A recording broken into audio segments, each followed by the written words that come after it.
Hey everyone, welcome to the channel. My name is Luke. I am a worship guitarist. In the last year and a half, I've become the primary electric guitarist for the church I've been attending for about 2.5 years now.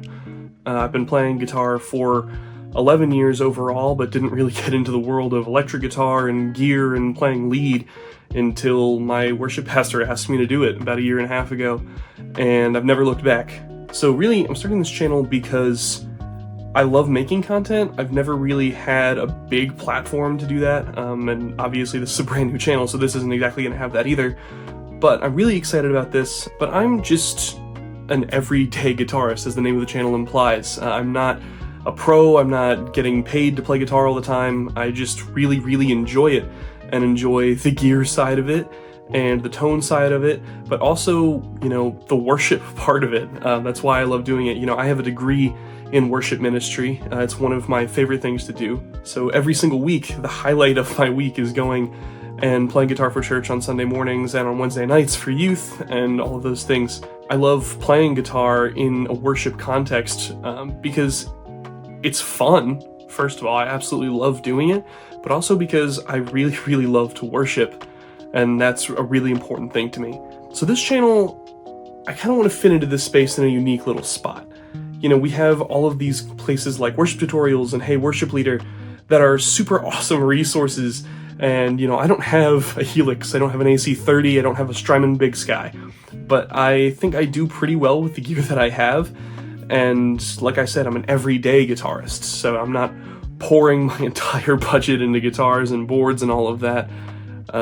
So this is kind of my journey of working with what I've got and spending too much money on things that I want for my setup and my gear, but also, talking about it from the worship perspective of it, looking at what it means to be a worship guitarist and a worship musician. But I really love exploring the gear side of all of this, and also the worship side of it too, which is why I love specifically playing church guitar. I love the sounds, I love worship. I hope you enjoy coming along with me on this journey. Journey's kind of a cheesy word to use for this, I think, but I'm looking to have some fun. I've got spare time sometimes, so I don't know exactly what the content schedule is going to look like on this, if there is even going to be one, but I'm really excited about what this channel could become. But I think a good way to start off this channel would be to look at the gear that I'm using right now, the gear that I use every week, the guitar, the board. So yeah, let's just get into it. So let's start things off with the main guitar that I play. This is a Gretsch Single Jet from the Electromatic series, which is kind of their mid-range series. This thing plays so nice. I love this thing. I love the Filtertron sound from Gretsch. I love the look of this guitar, really. The gold sparkle on top. It's not the super aggressive gold sparkle that's on a lot of these Gretsch Single Jets, especially at the higher end of the price range, but I honestly kind of like this better than that. That's a little too aggressively gaudy for me, but I really like the look of this guitar and the way it plays. The action is super nice on this guitar. Got a Bigsby, which I love any kind of trem system, and I like the Bigsby style bar. So I'm a big fan of that. Already mentioned it, but the Filtertron pickups, absolutely love that sound. You've got that signature chime, but they're still humbuckers, so you can get some real good chunk out of them too. Absolutely love this guitar.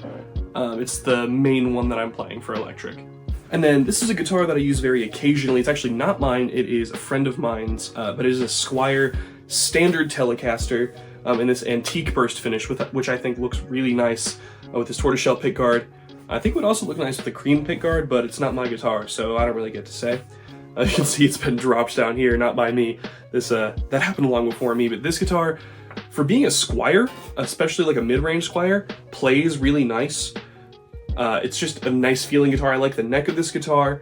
The bridge pickup is like probably the thinnest, cheapest sounding bridge tele pickup I've ever heard, but I kind of like it for digging in with some really heavy distortion and getting really gritty.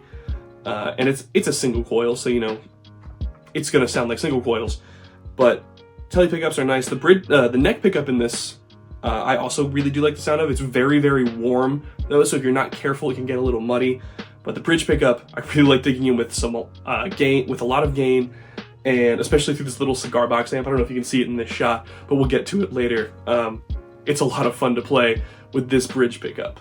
Alright, so now we'll get into the actual pedal boards. This is my pedal board, made it myself. It's made out of pine wood. Stained it myself with a nice dark stain. You can see I kind of lifted it with this lighter unstained pine. I actually just did this a couple days ago so that I could fit my Gator power supply underneath, because those things are thick. I was going to get a Walrus power supply, but I found a really good deal for this and only paid like $45 in the Sweetwater used shop for it, so I can't really complain too much about that. But as far as the actual signal chain goes, starts here with the Keeley Compressor Plus. I'm a big fan of this pedal. Compressors kind of baffle me a little bit. I'm not super understanding of the compressor pedals, so I just kind of set the settings where I thought it sounded good and called it a day. But I did actually get this signed by Robert Keeley at Sweetwater's Guitar Fest, which I thought was really cool. And then that goes into the JHS Nauticlon here. It's such a fun time putting this pedal together. I have it set pretty clean as kind of a low gain boost. I use this. If I dig into the bridge pickup a little bit, I can get a little bit of bite out of it. But mostly I have it set up as a light drive that sounds really nice when it's pushed into the next pedal, this Behringer OD300. Behringer kind of has a reputation of making, cheap plastic pedals. And to be fair, they are plastic, but I haven't had any kind of issue with this pedal other than, the noise because it's a gain pedal. But this was literally the first pedal I bought along with the other Behringer that we'll get to later that's right next to it. But I have it set to the distortion mode. It's a clone of another Boss pedal. I want to say it's like the OS2 or something like that. I'm probably getting that wrong, but it's a nice pedal, and it sounds really nice when it's being pushed by the Nauticlon for some high gain sounds. And then from there, we go to this Boss FV30H. I've got some grip tape on here that I picked up at Harbor Freight, because this is kind of just a metal sheet on the front. There's a little bit of textured pattern on it, but I wear a lot of sneakers like Converse and things, and I just wanted to not have to worry about it sliding, because I was having that problem when I first got it. So I put the grip tape on there. Works like a dream now. And then coming out from the volume pedal, from the tuner out, we have the Polytune 2, the Blacklight edition. So the display is blue and white instead of the red and green, which I think is pretty cool. I'm actually just borrowing this from my worship pastor right now, because the tuner pedal I had was kind of garbage. It's got a bunch of notes just randomly flashing on the screen, but that's okay. And then from the actual output of the volume pedal, we go to the Boss CH1 Super Chorus. It took me a long time to find a sound out of this that I really liked the sound of. And for the longest time, I really didn't like the sound that I was getting out of it, but lately I've kind of played with it a little bit, and I think I found something that I'm pretty happy with using. It's a pretty decent sounding chorus for what I use it for. Looking to upgrade this one sooner than later, probably, but it's getting the job done. Everyday guitarists work with what we got. Next, the JHS 3 Series Harmonic Tremolo. I also really like this pedal. It's super simple. It's got this toggle switch to switch between a harmonic tremolo and a regular tremolo mode. I like the harmonic a lot more. I think it sounds really cool. The volume's kind of up because if I have it any lower than this, it actually drops my signal below unity volume, which is kind of strange to me, but it works out. Rate and depth, this is set pretty subtly because I just kind of use it to add texture for clean sounds. Next to that, we go into the JHS Lucky Cat delay. This is a delay that they discontinued a long time ago, but it's got this switch on the side to switch to an analog tape delay style mode, but it is a digital delay, so it just kind of it's simulating an analog or tape delay when you use that. But that's kind of how I use it. Got the modulation switch, so you can have modulated delays, but I usually kind of just leave that right there in the middle, doing the normal delay sounds. I'm not looking for modulation, but tap tempo was essential to me. It's also got tap out if you wanted to use that. But it's a good delay pedal. It'll eventually get updated to something with stereo, but I like it for now. So after the Lucky Cat, we have this, the Tone X1. This is a beast of a pedal that just came out earlier this year in 2024. It basically takes all the power of a Tone X and puts it into a little mini pedal, so you don't have things like MIDI control or stereo ins. You actually can run stereo out via a TRS Y-split cable, so you can run this stereo, or do what a lot of people are doing, you get two of them to run stereo amps. But I, for the longest time, have been running the 67 Deluxe Reverb from Worship Tutorials, and just recently switched over, actually this Sunday for the first time, to their 64 AC30 Top Boost. I'm on the Brilliant channel. I think I'm using Capture 2 for that. Maybe 3, but I'm pretty sure that had a little too much gain, so I believe I'm on 2. But it sounds super great. This is such a versatile pedal, so you can do all these different amp sounds. So I'm really loving the sounds that I'm getting out of this. Super awesome pedal. Out of there, we're coming to this Behringer digital reverb that I mentioned earlier. It's set to a plate reverb, and it's pretty subtle. This pedal gets really muddy if you turn the level up too much, so it's set pretty subtly. It's just kind of like a light reverb for when I'm doing some higher gain stuff, because the big reverbs come from this right now. Now, this is actually a pedal I'm borrowing from my roommate. He uses it for his synths, but it's really nice. It has a bunch of delays, choruses, reverbs. I mean, that's what it says right there on the front.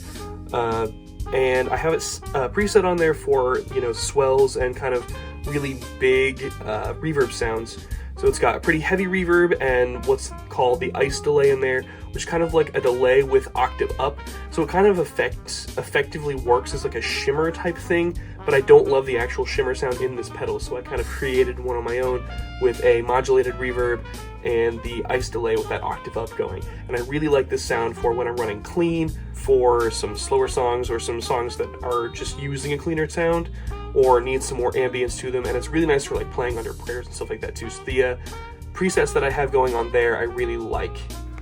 And then as far as physical amps go, I don't use anything in service for a physical amp because I have the Tonex just running through DI, but I have this just little practice amp. It's a Fender Mustang 25, I believe, but it's got a bunch of models inside for different kinds of amps. Basically, I kind of just put on a blank preset, so it's just using a preamp, and then it kind of just acts as the cab for my Tonex 1.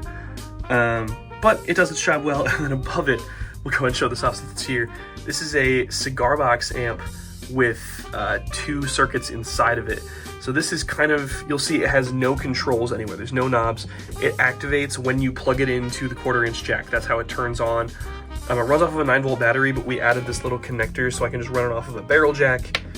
But this is just super fun to play with. It's not super useful for me for worship or anything, but at home this is a super distorted high gain sound, but it's also not super loud because it's literally in a cigar box, so the speaker isn't super big.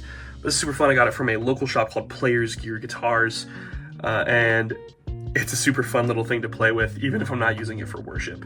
We got through all the electric gear, and I know that's mostly what this is about, but figured I'd go ahead and mention my acoustic too.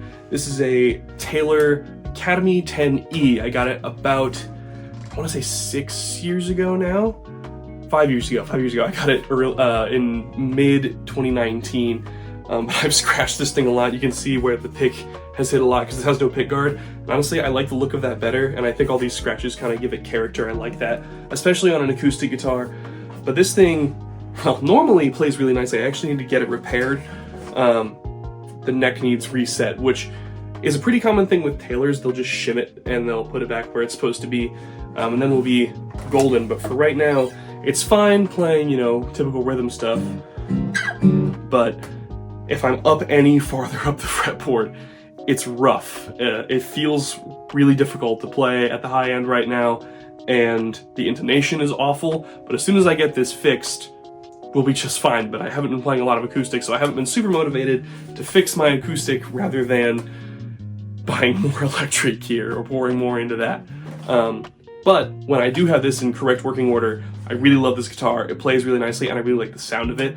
Plus, it's not a super expensive guitar. I think they've raised the price since I got it, but it's like, I think it's $700 or $750 brand new. When I got it, it was, I think MSRP was $650, and I got it for $520 because it was the last one that Sweetwater had. It was their floor model. So I've had this. It's been very loyal to me through travels and things like that. And so yeah, I just thought I'd mention it since we're going over the gear.